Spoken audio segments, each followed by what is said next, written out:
Right in the middle of the United States is a quiet little town called Millstadt, Illinois. Millstadt is home to about 4,000 people, and had it not been for Ashley Reeves, only those 4,000 people and their friends and family would even know that Millstadt existed. In 2006, Ashley Reeves was a 17-year-old high school student who lived with her parents and her younger sister Casey in Millstadt. Ashley was an excellent student who, even though she was over a year from her high school graduation, she was already thinking about what colleges she wanted to go to. She was also extremely likable and outgoing, and she had this huge, infectious smile, and so she had tons of friends, and she had a very serious boyfriend who her parents adored. His name was Jeremy, and he was a high school student as well. On the morning of Thursday, April 27th of that year, Ashley got up, and like every other morning, she got ready for school alongside her sister Casey, and then right before Ashley stepped out to head off to school, she told her parents that after school, she had a job interview on the other side of town, and then after her interview, her plan was to play basketball with some friends, and then she'd be home. And so her parents said, okay, well, hey, good luck with your job interview, and just make sure you're home before 10:30 p.m. And so Ashley said, no problem, I'll see you tonight, and then she left. That afternoon, after school, Ashley made her way to Jeremy's locker, and when she got to him, Jeremy handed her his keys to his car. He had an SUV, and he was lending it to her for the day so she could go to the interview and then go play basketball. And so Ashley took the keys, she thanked him, she gave him a hug, and then she turned and she walked down the hallway where she met up with her sister Casey at her locker, and then the two girls left the school, they went out to the student parking lot, they found Jeremy's SUV, they hopped inside, and then Ashley began driving them back to their house. When they got there, Casey hopped out of the car, she said bye to Ashley, and then Ashley left their house and she began driving to Fairview Heights, which was a town about 15 miles away where her interview was going to be. Several hours later, around 10 p.m., Ashley's parents had not heard from their daughter, and it was getting close to her curfew, and so they asked Casey if she had spoken with Ashley, and, did she know how her interview went? Did she know when she was going to be home? But Casey would tell them, actually, no, I haven't talked to Ashley since she dropped me off from school. And so Ashley's parents said, okay, no big deal, and they called Ashley, but Ashley didn't pick up. So they sent her a series of text messages, but after a couple of minutes of not getting any response, they decided to just call her boyfriend Jeremy to see if maybe he knew what was going on with Ashley. But when they spoke to Jeremy, he would say that, I haven't spoken with Ashley since I gave her the keys to my SUV, and I've actually been trying to talk to her all day. I've been calling her and texting her, but I still haven't heard back. And so at this point, Ashley's parents were starting to get really worried, and so after hanging up with Jeremy, they began calling other friends of Ashley's to see if maybe they had spoken to her and knew what was going on. But all of her friends that they spoke to all had the same story. We haven't talked to her since the end of school, and she's not returning our calls or texts. And so Ashley's mother, she just sensed that something was terribly wrong. And so without any hesitation, she just called the police. Now, the police in this town were used to getting calls every now and again from parents whose teenage child had run off and they were concerned about them, but virtually every time the police investigated, they would find the teenager had just kind of been blowing off their friends and family, and they would pop up maybe a couple hours later totally unharmed. But the Millstadt police would later remark when they heard Ashley's mother's voice over the phone, the fear in her voice was so pronounced, it immediately pushed the police department to take this case very seriously. And so that night, right after this phone call, the Millstadt Police Department went out in force to try to locate Jeremy's SUV, the car that Ashley had been driving around that day. And the first place they went to look for this car was Latterman Park, which is this very popular public park that has a really popular basketball court that lots of teenagers would go to all the time, and Ashley was known to frequent that park.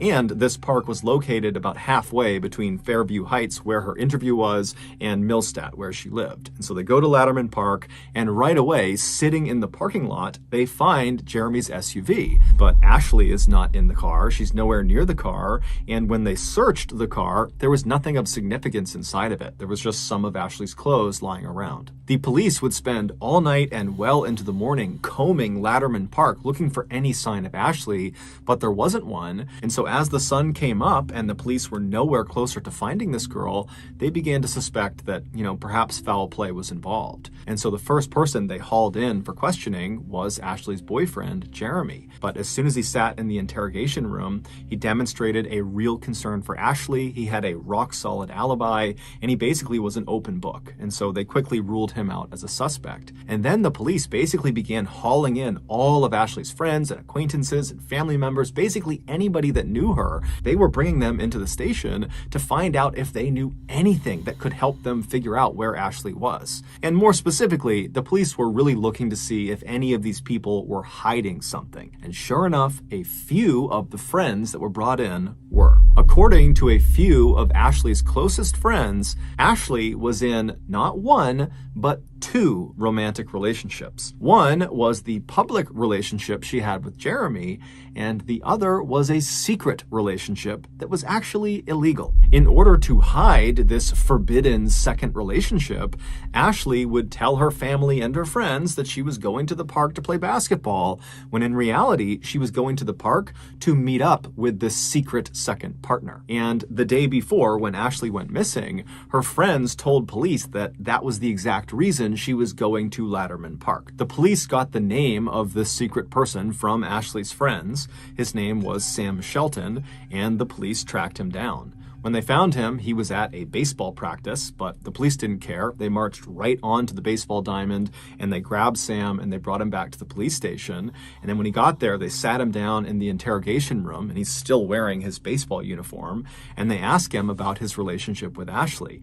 And he immediately denies it and says he does not have a relationship with Ashley. He's got no idea why he's here. But pretty quickly, after a few questions, Sam's answers became inconsistent, and so the police just ratcheted up the pressure on him. And then finally, after 12 hours of questioning, the interrogator brings up Sam's mother and his grandmother, and he says to Sam, how would they feel if they knew you were lying to the police right now? And this just broke Sam, and so he cracked. Now, at this point, the police were already expecting the worst when it came to Ashley, but they were not ready for just how brutal Sam's confession would be about what exactly he did to her. The following is an account based on his confession. 30 hours earlier, Ashley wrapped up her interview in Fairview Heights, and she made her way to Latterman Park to meet up with Sam. And now it's not clear exactly how they met up, but eventually the two of them did connect, and they made their way over to Sam's car, where they became intimate. Afterwards, the two are sitting in the front two seats of Sam's car. Sam is in the driver's seat and Ashley is in the passenger seat. And while they're sitting there, something happens that causes this huge fight between the two of them. And at some point, Sam tells Ashley to get out of the car, but Ashley refuses. She wants to talk to him. She wants to deal with their issues, but Sam's not having it. And so he gets so mad at her that he lunges across the center console of the car, and he puts Ashley into a vicious chokehold. Now, he tells police his plan was to kind of yank her out of the car, but he squeezed so hard around her neck that he heard this loud popping sound coming from her neck. It was the sound of her neck breaking. And so as soon as he heard it, Sam let go, and Ashley kind of crumpled forward and hit the front dashboard of the car. And so Sam is staring at her, wondering what he should do. He's kind of looking around, making sure no one saw what he just did. And then he reached over and lifted her back up to see if she was still alive, and he saw she was. But instead of trying to get her help, he decides right then and there he's going to kill her. And so he reaches over and he begins choking her. But after several minutes of throttling her, she just wouldn't die. And so Sam pulled his belt off of his waist and he wrapped it around Ashley's neck. And then he began pulling. But he would tell police he couldn't stand looking at Ashley's face while he did this. He said she was staring right at him, her tongue was coming out of her mouth, she was frothing, and her face was turning this ghastly shade of gray-blue. And so at some point, when she still hadn't died, he released the belt from around her neck, and he turned her body so she was facing the window away from him, and then he repositioned the belt on her neck, and then he put his foot on her back to use as leverage, and then he pulled as hard as he possibly could on her throat for quite a while until the belt actually broke around her neck. And then at that point, he checked to make sure she was dead, and when she was, he stuffed her down into the floorboards in front of the passenger seat, and then he drove several miles across town to another park called Citizens Park that was very heavily forested. And once he parked in the parking lot, he looked around to make sure no one was watching, and then he dragged Ashley's body out of the car and deep into the woods where he abandoned her. It would turn out Ashley was far from the only teenage girl who found Sam Shelton attractive. Many teenage girls in the area thought he was the perfect catch. He was smart, he was handsome, and he had these beautiful, striking blue eyes that you couldn't help but just stare at. However, there was something unique about Sam that made him fundamentally different than all the other guys at their schools. Sam was not a student. He was a 27-year-old middle school teacher in Millstadt, and he also was the high school baseball coach. He had never been Ashley's teacher directly. However, years earlier when she was in middle school, he had begun grooming her for exploitation. And so fast forward to 2006 when she was 17, he had effectively manipulated her into believing she was in this romantic relationship with him, when in reality, he was just using his position of power to abuse her. In addition to being a school teacher, Sam was also an aspiring pro wrestler. He would often compete in local showcases under the nickname The Teacher. While Sam was probably nowhere near good enough to actually become a professional wrestler like you would see on TV, he was extremely strong and really knew how to do a chokehold. And so when he attacked Ashley and put her in that vicious chokehold, she had no chance at escaping. She was completely doomed. Shortly after his confession, Sam would tell the police that he would take them out into the forest of Citizens Park to try to find Ashley's body. But when they got there, it was late, it had been raining for several hours, and Sam right away acted like he couldn't figure out exactly where he had left her. And so the police were actually starting to think, is he lying to us? Is this whole thing just kind of made up? Did he really attack her? Is she really out here? But after about 30 minutes of the police and Sam kind of trudging around the thick forest, one of the officers suddenly sees something on the ground. He raises his flashlight, and there in a clearing is Ashley's body. And so the police and Sam, they walk over to her, and they're standing above her ruined body. Her neck is totally bent at a grotesque angle. She's covered in bugs. But as they're standing there and they're watching her, her chest suddenly starts to move. She wasn't dead. She had been left for dead, and she had been out in the woods with a broken neck for 30 hours in the freezing cold and the rain. She only had a t-shirt and some pants on, but she was alive. And so moments later, the paramedics, they come rushing into the forest, they pick her up really gently, they bring her out, and they rush her to the hospital where she'd be put into a medically induced coma. The doctors would tell her family that unfortunately her injuries were just too serious and we don't expect her to ever wake up again. But miraculously, she would. Now, she would have to relearn how to walk and talk and eat and drink, but she would do all of those things. And today, she is 32 years old, she is happily married, she has 2 kids of her own, and by and large, she leads a very happy, normal life. As for Sam Shelton, he was sentenced to 20 years in prison for attempted murder, and he's still in prison today. However, he is up for parole in 2024. So that's going to do it. If you got something out of today's episode and you haven't done this already, please offer to detail the Like Button's car, but as soon as they give you the keys, just fill their car up with an angry pack of Asian murder hornets.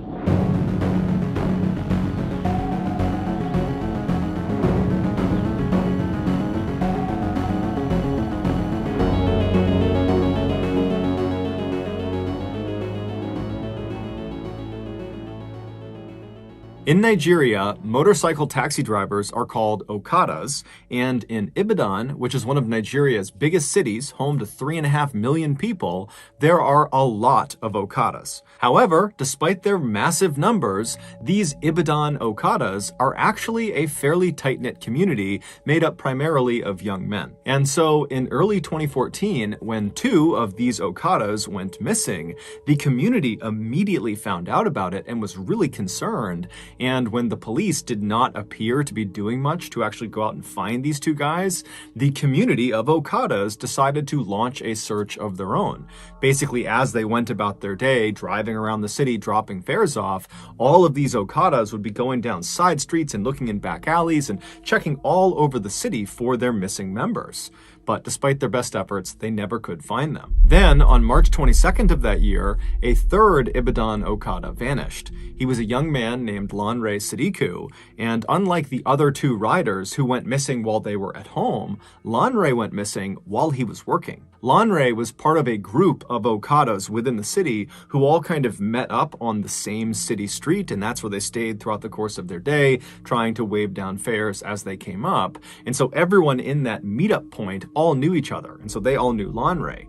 And on the day he went missing, they recalled seeing him driving away from this meetup point with 2 passengers on the back of his bike. Now, typically, the rides these Okadas would offer to their passengers were very short. They're only driving them just around the city. And so it was very quickly noticed that Lanre had left and after several hours had still not come back yet. When it was noticed by the other Okadas, they began talking about it, and someone said, give him a call, make sure he's okay. And so they called his cell phone, and Lanre did not pick up, which was highly unusual, not just for Lanre, but amongst the other Okadas. They always had their phones on because they're looking for new customers, and customers could be calling them, and so their cell phone is a vital part of their work. And so his phone is off, they don't really know what to make of that, and then out of nowhere, Lanre actually calls this group of riders. However, he was calling them on his second cell phone. Lanre would keep a work phone and a personal phone, so he was calling them on his personal phone. And so when this other Okada answered the phone and heard Lanre's voice, he put the phone on speaker so the others who were concerned could hear what was going on. And what they heard was Lanre, totally hysterical, screaming into the phone that he needed help. He said that he and 8 other people he was with, who he didn't even know, had been kidnapped, and their kidnappers had brought them to this underground prison cell. They couldn't see anything, but they could hear people walking above them. Lanre also explained that when they had been kidnapped, the captors had taken all of their belongings, but they hadn't recognized that Lanre had this secondary cell phone, which is why he was calling from it. And so in between Lanre's frantic descriptions of what was going on and what had happened to him, these Okadas that received this call, they can hear in the background these other 8 people that are with Lanre in this underground cell screaming out as loud as they can, probably to get the attention of someone, anyone who was above ground who might be able to come down and save them. And so these Okada riders who are getting this call from Lanre, they're horrified, and they're trying to calm Lanre down so he can explain where he is so they can go find him. And finally, Lanre, he does compose himself, and he gives them really specific directions to this footpath that led into the Soka forest where he said he had been taken. The Soka forest was a very dense stretch of wilderness right on the outskirts of Ibadan. Lanre would tell them that he had no idea where specifically in the Soka forest he was. However, he said, if you just keep walking on that path, eventually you'll hear us calling out from underground and you can come and save us. And so as the riders turned on their bikes and they got ready to head out and go rescue their friend, they told Lanre to stay on the line. Let us keep talking to you until we find you. But as they're telling him that, his phone abruptly cuts out. And then when they tried calling him back, his phone was off. About 40 Okadas from Lanre's meetup spot took off together and sped down city streets until they hit this major highway that would take them out of the city. And then once they were out of the city, they went down this other road that brought them right towards the Soka forest. And then as this road put them right up against the tree line on their left side of the Soka forest, they all began looking for the 2 burned out cars that Lanre had said marked the beginning of this footpath they were looking for. And so sure enough, they find these burned out cars, they park all their bikes off on the shoulder of the road, and they quickly realize that this really is a footpath only. There's no way they can get their motorcycles onto the path, not only because the burned out cars are blocking their way, but because the path itself is so overgrown with vegetation. I mean, they can barely see the path, let alone drive something through it. And so the men leave their bikes by the side of the road, and then unarmed, they walk past the burned out cars onto this path, and then because it was so narrow, they had to walk more or less in a single file line into the Soka forest. And so as these men are basically marching into the woods, they're not making any sound because again, they're trying to listen for the sound of their friend and the other people that have been taken captive somewhere underground. And so they're silently marching through this forest when all of a sudden, the guy at the front of the line thinks he hears something way up ahead. And so he holds his hand up to stop the line, and they all stop and they're trying to listen. And then all of a sudden, about 50 feet ahead of them through the trees, this man they didn't recognize suddenly jumped out from behind a tree. He yelled something at them, and then he raised his gun and began firing in their direction. The 40 Okadas immediately turn around and just sprint back down the path, right back out to the road. They hop on their bikes and they peel back out towards the city. When they finally get back to the meetup spot they had all originated from, they realized they can't just leave Lanre and the other people he was with out to dry. They have to go back and rescue them. They considered calling the police, but given the lackluster response to the other two missing Okadas, they realized they probably would have a higher chance of saving their friend and the others if they just went themselves. And so the 40 Okadas rounded up another 60 from other neighboring meetup spots, and this huge posse of over 100 men all hopped on their bikes and headed back towards that footpath that led into the forest. When they got there, they put their bikes on the side of the road, and this time, when they started walking down that path, they had guns, knives, bats, all sorts of weapons, and they were not trying to be quiet. They were actually yelling like these loud war cries to let the gunmen and any other gunmen in the woods know that there was a horde of angry people that were coming into the woods for a fight. And so as they're marching down this trail, kind of expecting to get shot at any point, it doesn't happen. Instead, after quite a while, they walk out of the thick forest into this huge opening. And right in the middle of this huge clearing is this fairly small river, but it's big enough that it would be very difficult to cross. However, they can see there's a bridge, this kind of crumbling old stone bridge that goes over this river. And then on the other side of the bridge, on the other side of the river, they can see there are two dilapidated buildings. The one that is closer to the bridge is this small black shack that has a window looking out towards them, and from their perspective, they're maybe 100 feet away from the shack. They can't tell if anybody's inside of this building. And then the other building was much bigger than the shack. It was this huge kind of broken down warehouse that had big tall cement walls, and then all around it was this huge chain link fence with barbed wire wrapped around the tops. And so this huge posse of Okadas, they come storming out of the forest and they run over to that bridge, which is the one way across. And as they get on the bridge, they're kind of scanning the two buildings. They're not seeing anybody. And then one of the men, they look down underneath the bridge and they actually see Lanre's motorcycle. It's lying on the banks of this river, kind of tucked up underneath the bridge as if someone had stolen it. And so everyone already knows Lanre is somewhere over here. We're going to go find him. And so the men, they get over the bridge, they go to that first building, that black shack, and they open up the door. It's a plywood door and there's no one inside, but the shack is literally stuffed full of hundreds and hundreds of articles of clothing and shoes. And so after kind of looking this over and not really sure what to make of it, the posse moved on from the black shack and made their way up to the fence right in front of this huge warehouse. And when they reach the fence, they're kind of expecting to be met with some sort of resistance. I mean, the last time they were out here, they got shot at. And so they begin yelling into the warehouse for anyone in there to show yourselves, come out here. But it was silent. And so one of the Okadas that was part of the posse had brought along bolt cutters as a weapon to use as a club if he needed to. But as it happened, he began to use the bolt cutters for their actual purpose, and he bent down and actually cut a huge hole in this fence so they could go in and explore this warehouse. And so after a large percentage of this posse had gotten inside the fence line, they began walking around this huge warehouse to try to find an entrance inside. And so as they're walking, the windows that lead into this warehouse, they're too high up, so you can't actually see what's going on inside. It's silent. There's a pretty bad smell, but they don't really know what to make of this.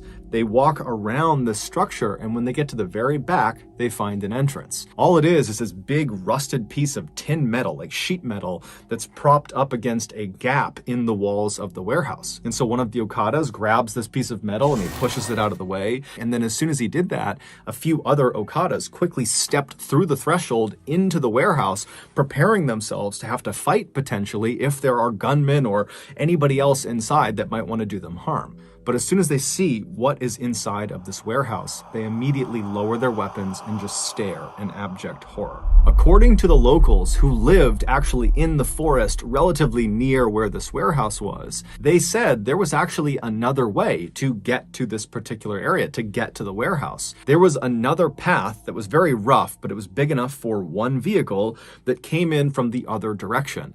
Now, the locals said they didn't use this path at all. They didn't even know where it originated from. But they said for the last 10 years or more, they have seen one vehicle use this road all the time to get to the warehouse. And it was this black Jeep with black tinted out windows, and they said it would typically show up most nights of the week around 8 p.m. And they said it would just go down the road, it would make its way over to the warehouse area, and then around 9:30 p.m. they would hear or see the black Jeep leaving. Now, none of the locals knew who was driving this Jeep, although they knew it was a man. That was really all they knew. And they had no idea what this man did when he got over near the warehouse. However, for the last 10 years, every time this guy was over near the warehouse from 8 to 9:30 at night, they would typically hear screams coming from that part of the woods, coming from the warehouse. And when the locals brought their concerns to police, the police just kind of blew it off and didn't do anything about it and actually told the people, don't worry about it. And so over the years, the locals had kind of just accepted that this man in his black Jeep and the screams coming from this warehouse were just a part of life.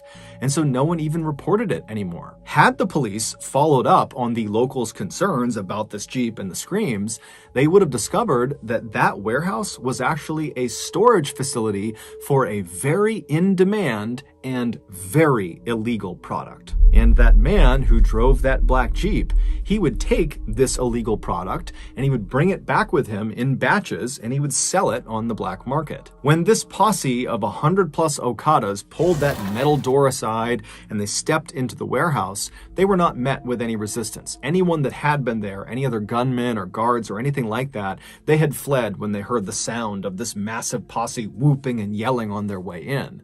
And so as these Okadas are standing inside of this structure surveying what's in front of them, the first thing they noticed is right in the middle of the structure on the ground is this cement slab. It's about 4 feet by 4 feet, and one corner of this slab was elevated slightly by some rocks that had been placed under it, kind of propping it up, pitching it on an angle. And then just off of the side of the lowest point of the slab was this wooden bowl that had dark stains inside of it that was positioned in such a way that if you put water on the slab, the water would drain off of that corner directly into this bowl. Basically, it was there to catch any runoff from whatever was happening on this slab. Around this cement slab, all over the dirt floor, were bones, some with meat on them. And then beyond the bones and beyond the slab, all around the perimeter of the inside of this building were extremely malnourished, catatonic people chained up to the walls. These people were the highly in-demand, highly illegal product. More specifically, their body parts were the product. In Nigeria, a stunning number of people believe that certain magic potions and charms will grant you wealth and success, and in some cases, infinite life.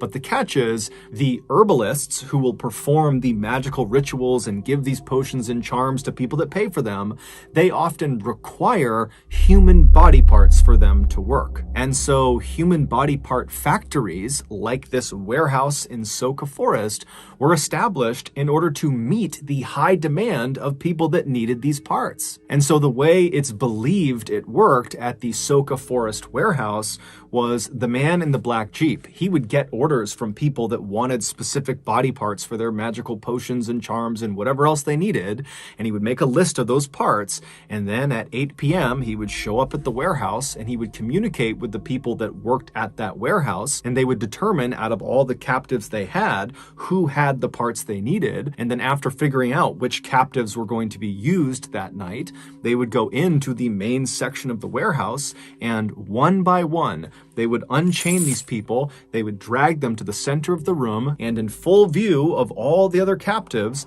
they would put them on the slab, known as the slaughtering slab, and they would hack off the required body parts and would bag them up, put them in coolers, and then the man with the black Jeep, he would take those parts and he would leave. And then the person who's just been butchered, if they were still alive and might have a chance of surviving, they'd just be brought back to the wall and chained up again. If they did not have a good chance of survival, then they'd be brought to the very back of the warehouse in the back rooms where they would be discarded. Now, the means of execution varied, but in the back rooms of this warehouse, they found a makeshift guillotine, which cuts off people's heads, and they also found a large crocodile that was chained up. And so it's likely that those were at least two of the methods used to discard of the people they could no longer harvest organs from. After the Okadas kind of broke out of their initial shock of what they were seeing inside of this warehouse, they went around and began freeing people that were still chained up to the walls. And in total, there were 23 people that were still barely alive, still inside of this warehouse, but none of them were Lanre Sadiku. And then after checking all of the dead bodies and body parts that were inside of the warehouse, and then also right outside, where there were a number of shallow mass graves, they couldn't find Lanre amongst them either. And so this huge posse began looking all over the property for an entrance to this underground prison that Lanre had described being in. But they couldn't find it, and so eventually this posse made their way back over to the survivors who were being tended to by locals that had come over, and they asked the survivors, are you aware of any underground prison cells somewhere around here where other people were being held? But the survivors either didn't know or just were unable to speak anymore. And so later that day, when the police did come out, because word got out about this huge find out in this forest, the posse went to the police and begged them to please begin digging up this entire property. We need to find the entrance to this underground prison cell. Lanre and 8 others, and who knows how many others beyond them, are trapped underground in these cells, and we gotta get to them.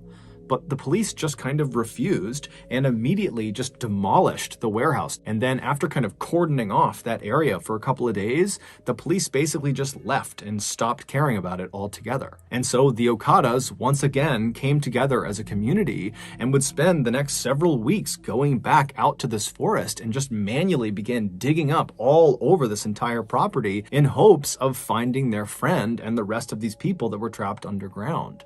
But they never did. And so we don't know what happened to Lanre and the other people who were trapped in that underground cell. We don't know what happened to the other 2 Okada riders who went missing right before Lanre did, although it's generally assumed they most likely were kidnapped as well and probably met a similar fate. We also have no idea how many people were butchered inside of the Soka Forest warehouse. However, given the massive amount of clothing and shoes inside of that black shack, it's believed the total number of victims is easily in the hundreds. No one has ever been officially held accountable for the atrocities that took place in the Soka Forest. However, a couple of days after the warehouse was discovered by the Okada posse, the posse was back digging, looking for Lanre, when they discovered there was this man who was there who was kind of walking around acting suspicious, and so the posse confronted him, and it would turn out this guy had several human tongues in his pockets, along with dozens and dozens of cell phone SIM cards. And so, assuming he was part of whatever happened there, the Okada posse proceeded to kill the man on sight. Later on, a woman who was a survivor from the warehouse would tell reporters how she got kidnapped. She said she lived in Ibadan, she was well educated, she had a good family, she was just sitting outside of her house when all of a sudden this van pulled up in front of her, and these very official looking men were inside of this van, and they got out and they told her, you're under arrest, you gotta come with us to the police station. And the woman was so confused, but the men were very professional and seemed very convincing, and so she got inside the van, they shut the door, and they drove off. And very quickly, once she was inside of the van and couldn't go anywhere, she realized they were not police, she had been kidnapped, and within the hour, she, along with several other people who had probably been kidnapped in the same way, were stripping their clothes off right outside of that black shack on the other side of the river, and they were told to put their clothes and belongings inside of the shack while they were being held at gunpoint, and then once they were naked, they were promptly marched into that warehouse where virtually everyone around her would be butchered and killed. So that's going to do it, guys. If you got something out of today's episode and you haven't done this already, please offer the like button a free session of acupuncture, but as soon as they're lying down, just give them a full body allergy test.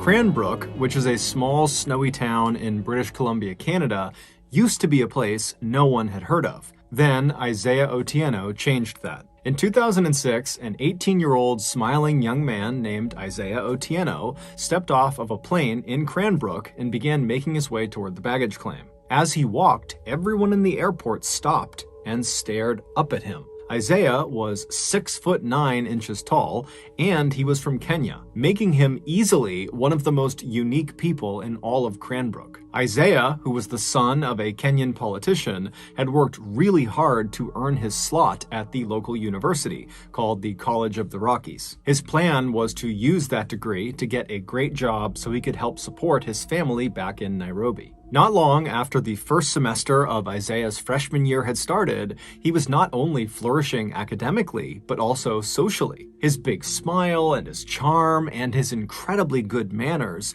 had earned him many friends, as well as the nickname the Gentle Giant. But the person Isaiah most closely bonded with while he was in Cranbrook was another student named Isaac Hockley.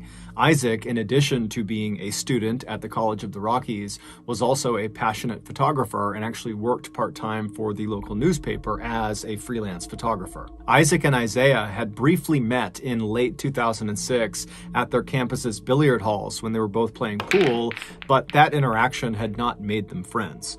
What had cemented their friendship and made them very, very close was one night in early 2007, Isaiah had gotten a job as a bouncer at a local bar because he's 6'9", and so he was the bouncer, and Isaac had come to that bar, not to see Isaiah, just to go to the bar, and so Isaiah's at the front, he's checking people in, and then he hears this commotion in the bar behind him, and he turns and he sees Isaac is getting attacked by this huge guy that's way stronger than him, who looked like he was the aggressor in the fight. And so without any hesitation, Isaiah turns and just starts galloping into the bar. He's leaping over chairs, he's leaping over tables, and he jumps into the fray, and he fought off Isaac's attacker. And so after the dust settled, Isaac was so thankful for Isaiah, even though Isaiah kind of downplayed it and acted like it was no big deal. But either way, the experience totally bonded these two very different people, and after that, they became totally inseparable. Over the next couple of semesters, the pair would often go off on long rides outside of Cranbrook into the mountains and the forests, and they would just chat. Isaiah would talk about what it was like to live in Kenya and how he was really here to try to be successful like his father, and Isaac would talk to Isaiah about his passion for photography and what it was like growing up in Canada around Cranbrook. On one very memorable drive, the pair were driving at night along this kind of winding road that went through a forest when all of a sudden a moose leapt onto the road and blocked their way. And so Isaac at the last second had to swerve to avoid the moose. But ultimately, they did not get into an accident and it was just a close call. So Isaac was totally fine. He had kind of recovered within seconds of getting past the moose. But Isaiah, who was in the passenger seat, was totally shaken up by it. And when Isaac started talking to Isaiah about why he was so shaken up, because after all, they are fine, they did not get into an accident, Isaiah would admit that he wasn't shaken up because they almost got into an accident. He was shaken up because he saw a moose. He didn't know moose existed, and so seeing this enormous creature suddenly in the middle of the road right in front of them just had totally spooked him. And so after this, Isaac loved to bring this story up as a way of kind of making fun of Isaiah for his fear of moose, but it was totally in a loving way, and Isaiah would always laugh right along with him. But despite how well everything was going in both Isaiah and Isaac's lives to that point, everything would come crashing down in 2008. On May 13th, 2008, so 2 years after Isaiah showed up in Canada, Isaac got a phone call from his employer, the local newspaper, who told him he needed to head into town to take some pictures of a crash that had just happened. A helicopter had been flying over Cranbrook conducting a power line survey when they had lost power and crashed. And all three people, the pilot and the two people in back who were actually doing the survey, they all died on impact. Isaac, like everybody else who heard about this, was totally shocked. One, because it was totally tragic and horrible, but two, because nothing ever happened in Cranbrook. So to have something so big like this happen right downtown was just unheard of. And so Isaac hopped in his car and he began making his way towards the crash site. And it didn't take long before he saw this massive ring of people people right at the intersection between 10th and 14th Street. They were all on the sidewalk and up on buildings, and everyone's just looking in towards this massive mound of jagged metal that was on fire, and all this black smoke was coming off of it. And there's ambulances nearby and police, and the fire department was there, and they're trying to put out the flames, but they can't do it. And so Isaac parks his car and he rushes over to this ring of people, and he works his way towards the front. He pulls out his camera and he began taking pictures, first of the wreckage and the fire, and then also of the police as they put tarps over the bodies. Little did Isaac know, these pictures he was taking were about to take on a whole new significance for him. Earlier that day, just before 1 p.m., Isaiah wrapped up his final class of the day, and after he was done, he remembered he had some letters in his backpack that he had been meaning to mail to his family back in Kenya. And so he decided on his way home, he would make a detour to the post office and he would mail those letters. And so he left the building where this final class was, and he stepped out into the bright sunshine of that May day. He put his headphones on, and then he began to walk. At about 1:05 p.m., he arrived at the post office, and he went inside just long enough to put his letters in the mail slot, and then he headed back outside. 1 minute later, at 1:06 p.m., as he was crossing 10th Street, the helicopter above lost power and crashed directly on top of Isaiah. Within seconds, he and the 3 people on board the helicopter would all be dead. It's believed because Isaiah was listening to music on his headphones, he didn't even hear the helicopter as it was crashing down. He was just walking, and then he was dead. It was a total freak accident. It wasn't until later that day that Isaac would realize the pictures he had taken of this scene included pictures of his friend. Before we get into our next story, I want to tell you about today's sponsor, HelloFresh. Back when I was 18 years old, I discovered my favorite food. I would dump an entire sleeve of Oreo cookies into a bowl and slap a quarter gallon of milk on top of them. Back then, this nutrient-dense power breakfast gave me enough energy to get through another grueling day of playing video games while remaining unemployed in my mother's basement. But today, being a mid-30s guy, my body just doesn't respond the way it used to Oreo sleeve cereal. So in recent years, I've had to work really hard to reduce my Oreo sleeve cereal intake to where it only makes up a paltry 75% of my total diet. And what I do with that massive 25% of my diet is I fill it with tasty and healthy foods like you can get through HelloFresh. HelloFresh sends you amazing food right to your doorstep. However, the catch is the meals aren't made yet. You need to make the meals. But the recipes are so easy to follow, and they perfectly pre-portion everything out when you get it, so it really is super easy. HelloFresh also has a huge menu, including vegetarian, pescatarian, fit and wholesome, so whatever your goals are, HelloFresh makes it easy to stick to them. They also have a really good spring menu that just came out that's getting rave reviews. So if you want to be like me and stop sucking down so much Oreo sleeve cereal, then you gotta sign up for HelloFresh today. To do that, go to HelloFresh.com and use code MrBallen16 to get up to 16 free meals and 3 surprise gifts. Okay, back to the stories. On a warm summer night in 1998, a 7-year-old boy named Tyler Florian fell asleep watching TV on his living room couch. Tyler lived with his parents as well as his older brother, Will, who was 10 years old, in a modest 2-story home in a rural neighborhood in West Virginia. That night, Tyler's father, who normally tucked the boys in at night, was out for work. And so after Tyler fell asleep, it was his mother who gently woke him up and encouraged him to head upstairs to his room. And so Tyler, he gets off the couch and he's groggy and he makes his way over to the stairs. He climbs up the stairs and he turns right and heads down the hallway to his room. He goes into his bedroom, he climbs into his bed, and then he falls asleep. In order to understand what happens next, you need to have a good understanding of the layout of the second floor hallway. That hallway stretched from the front of the house all the way to the back of the house. And at either end of this hallway were doors that led outside of the house, and these doors had big windows on them. The front of the house, that door, if you walked out it, you'd be walking out onto a balcony that overlooked the front yard of the property. But if you walked out the back door of this second floor hallway, you would not be walking onto a balcony. You would not even be on the second floor. You'd be basically stepping into the backyard of the house. And the reason for this is because the house was built into a hill.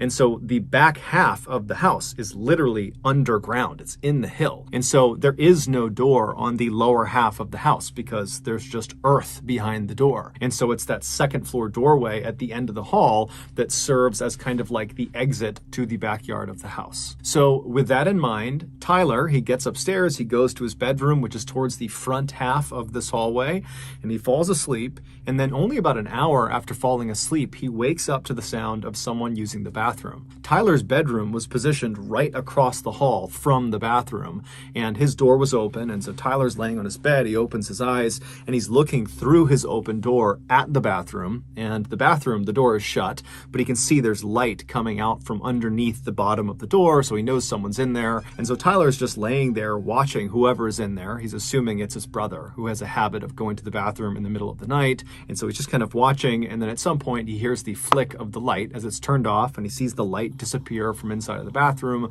The door swings open, and sure enough, it's his brother who steps back into the hallway. His brother looks into Tyler's room, but doesn't attempt to interact with Tyler.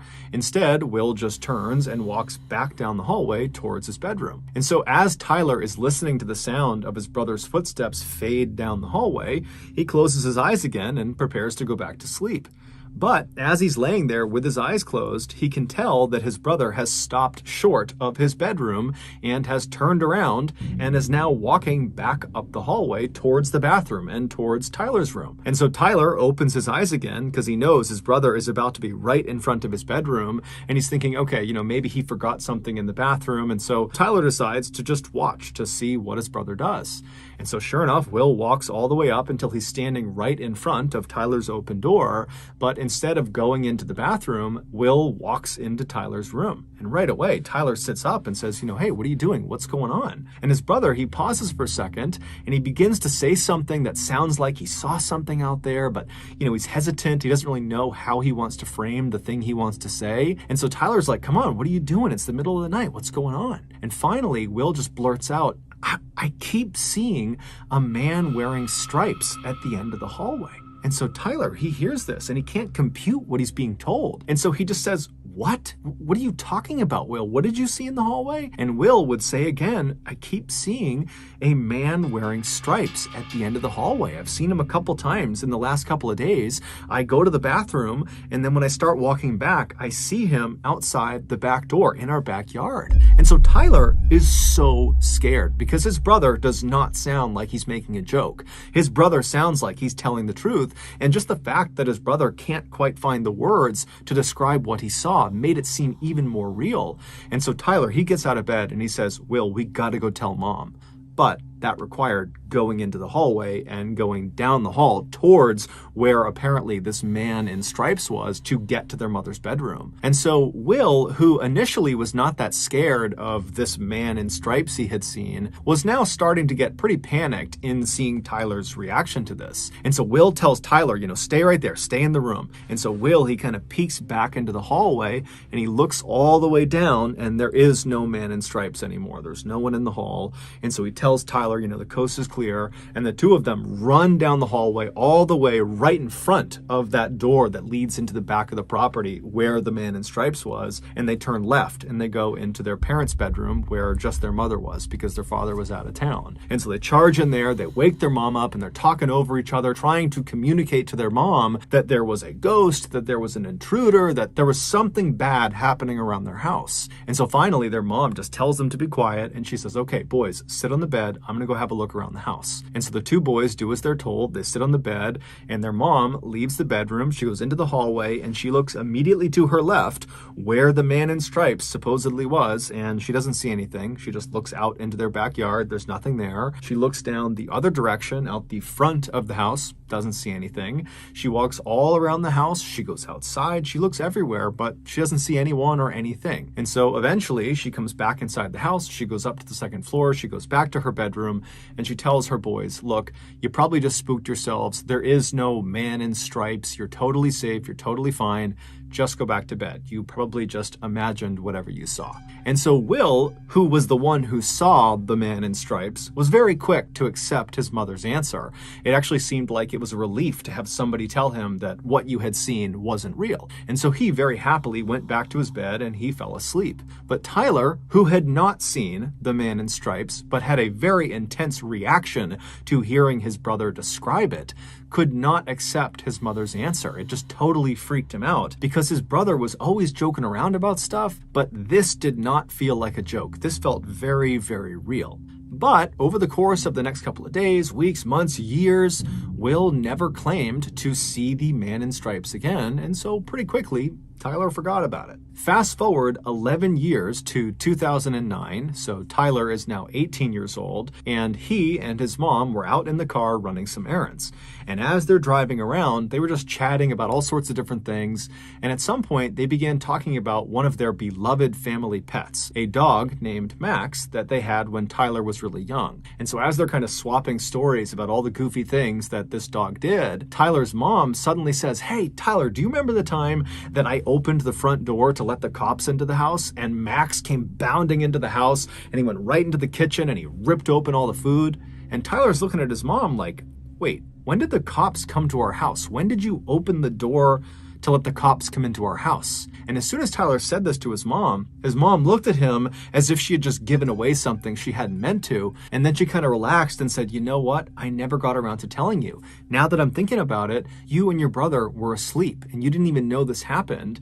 And then afterward, me and your father decided not to tell you guys because we didn't want to scare you. Back when you were about 7 years old and Will was about 10 years old, your dad was away at work and we were all asleep one night when suddenly I wake up to the sound of someone or something moving around outside of our house. And so I sit up in bed and I go into the hallway and I look left and I look out that door into our backyard and I see standing up against the glass this man with his hands pressed to the window looking into the house." And so Tyler's mom would tell him how she totally freaked out and she flipped on the lights and it scared this guy who ran off.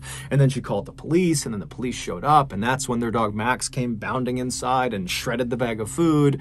And the police, they searched the property, but apparently they never found this guy. Tyler's mom would go on to tell him that the police warned her that her description of this man that was standing at their back door matched the description of a man who was wanted for murder who was on the loose in the area. Tyler was dumbfounded. He didn't remember this because obviously he had been asleep because this is something he would have remembered.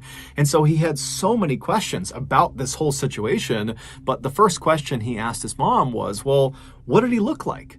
And his mom said, well, he was tall, he had dark hair, he had blue jeans on, and oh, you know what? He had a striped shirt on. It would turn out, for a couple of days in the summer of 1998, this suspected murderer who was on the run from police had apparently been hiding out on Tyler's family's property, and in the middle of the night, for whatever reason, this suspected murderer would walk over to the back door of the second floor hallway, and he would put his face up to the glass and he would stare into their home. This was the man in stripes that Will claimed to have seen. He was real. Tyler, after making this connection, would follow up with his family members and he would do some digging of his own, but he was never able to figure out who the man in stripes was or what happened to him.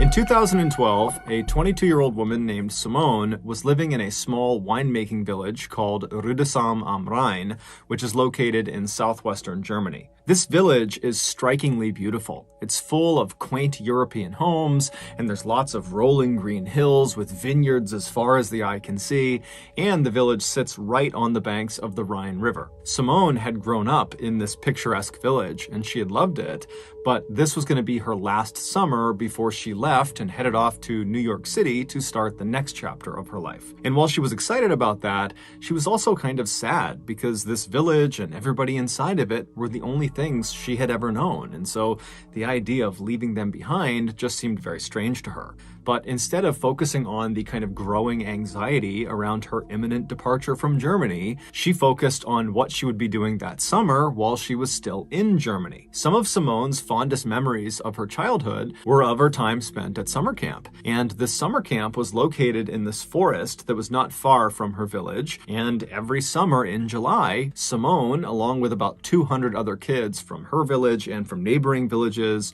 would converge on the campgrounds in the forest for 2 weeks of playing games and going on scavenger hunts and putting on stage plays and just generally having a really good time. But when Simone became a teenager and was too old to be a camp attendee, she decided she would volunteer and be a camp counselor. And she found it was awesome. She immediately connected with the other camp counselors, and she felt all grown up, having a real job, and she loved goofing around with all of the kids. And so every summer since that first time volunteering, Simone had gone back and volunteered again.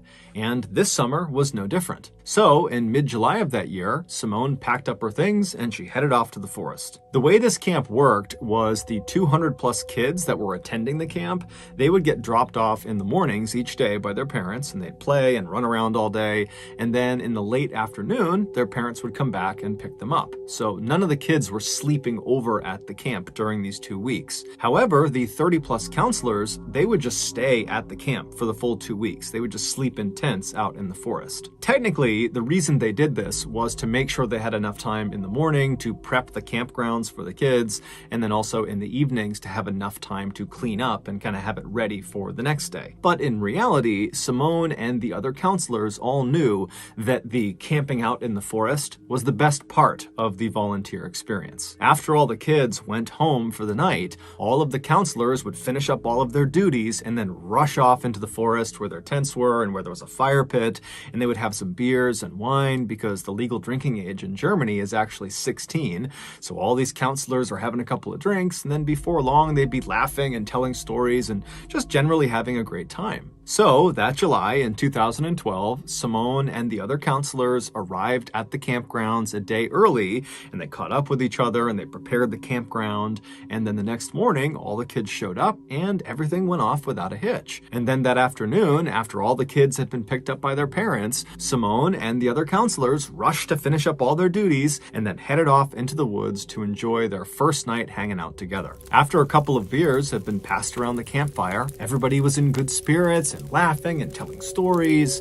But pretty quickly, people started to fade and get tired because, it was their first day back at camp and it had been a long, tiring day. And so people very gradually began retiring to their tents to go to bed. And eventually Simone, too, had crawled into her tent and gotten onto her cot to try to sleep herself. But she found that night it was so hot she couldn't be in her tent. It was stifling inside of there. And so she decides she's just going to sleep out in the open where it's a little bit cooler. And so she picks up her fold-up cot and she brings it out into the open, and she sees there are several other counselors who have done the same thing. And so she puts her cot down next to one of her good friends who's already asleep in her cot. And then Simone climbs into her cot, she gets under her covers, and she tries to fall asleep. But for the next hour, Simone just tosses and turns, she can't get comfortable, and by that time, everybody else has completely passed out. So it's just her, she's counting down the time until she has to get up again to start the next day, and so she's getting stressed about that. But eventually, she would fall asleep.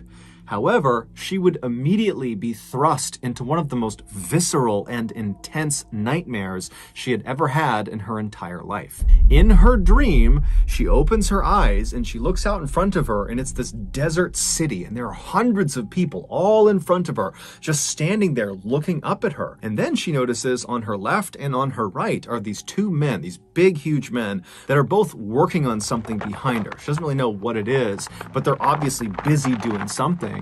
And she kind of glances up at one of them and she notices he's holding something that looks like a wreath, like a holiday wreath you would hang on your door. And so Simone looks away from the guy with the wreath and just looks back out at this huge sea of people, which is totally bizarre because no one's moving, no one's making any sound, they're just staring at her. And then she feels this shooting pain in the top of her head. The man who was standing on her right was not holding a holiday wreath.